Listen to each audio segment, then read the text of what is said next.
Oh yeah, and that's maybe right. You produced it.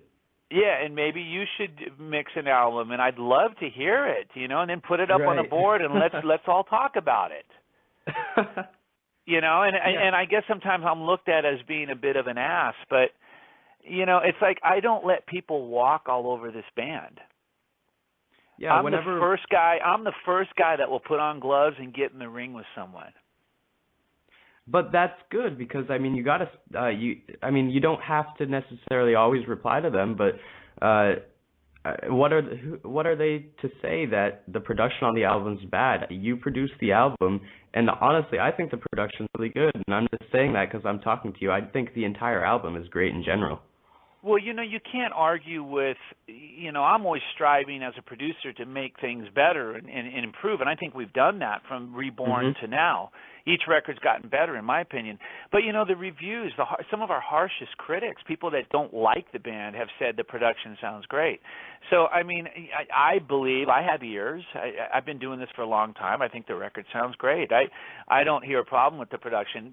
Can things be improved upon? Of course, always. But, I'm the guy that is going to go in and defend the band. And if I stumble upon a board or blabbermouth or whatever on a particular day and I read something that I don't agree with, I'm going to respond. And sometimes people view me as a jerk, and it's not about me being a jerk. It's just about me being passionate about what we do. We work hard and bust our cans to achieve the best. And when people just throw it away and down it for no particular reason, man, I'm gonna fight for that. And then there's the flip side of the coin. Not to keep going on, but then if I'm too harsh, I'll get the Christians coming out saying, "Hey, man, you're not showing any grace." And I'm like, "Well, wait a minute. Don't I have an opinion too? Can I not respond?" Right. It's really, Yeah, it's just kind of, we can't win. We just can't win. It's like we get it constantly. It's funny. Yeah, whenever Blabbermouth will put something, I'm saying Blabbermouth because they're so active in doing that kind of thing. Whenever Blabbermouth will put out something about a show that I've done or something, there's always the people that are like, this kid's a genius, I love what he's doing. Then there's the people, I've gotten my fair share of the bad stuff too. But out of anything that you've read, can you just, in your mind somewhere, can you think of one thing that was probably the most out of line or the weirdest comment that you've ever seen on a board or Blabbermouth, or just from a fan in general about you guys?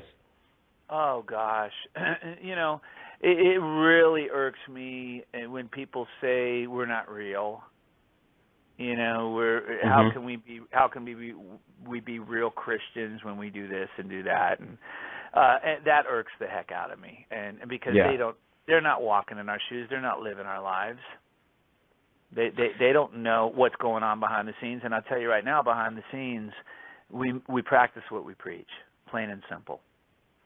So you're active in the church then? We're active in the church. We all are. We pray together. We read the Word together. We associate and are accountable to pastors. And do we like to go out and have a good time and have a glass of wine and a beer occasionally, or a cigar or whatever? Yeah, of course. I mean, those are things that we feel are rules that have been put on a lot of Christians to other Christians that you can't do once you become a Christian, which is hogwash. But we live it, man. We absolutely live it, and what we sing about is what we live. And that's what's ironic about and funny about a lot of other bands that sing about Satan, and then you find out they're church-going Catholic folks. Yeah. And it's they're not real. Right. And it's like, but yet the public views them as the coolest band in the world because they sing about Satan. Yeah. Right.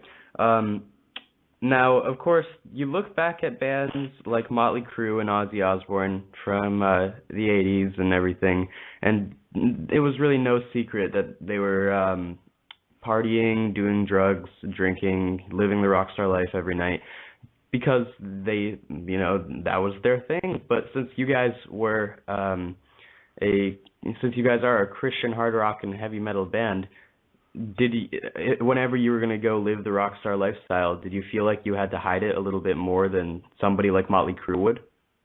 Well, I mean, going back early on when we were living the hard rock lifestyle, we weren't Christians. I mean, we weren't going to church. I started going to church when I was 12, and then I fell out of it and didn't want to have anything to do with it.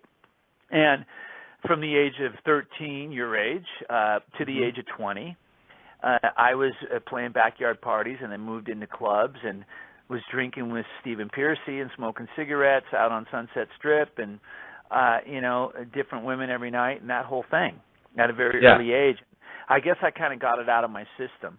But once we made a commitment at the age of 20, 30 years ago, we stayed true to that. We had some periods in our lives where we became hypocritical and during against the law period, we were, telling people you don't need a drink and then going to the bar and getting drunk with them after the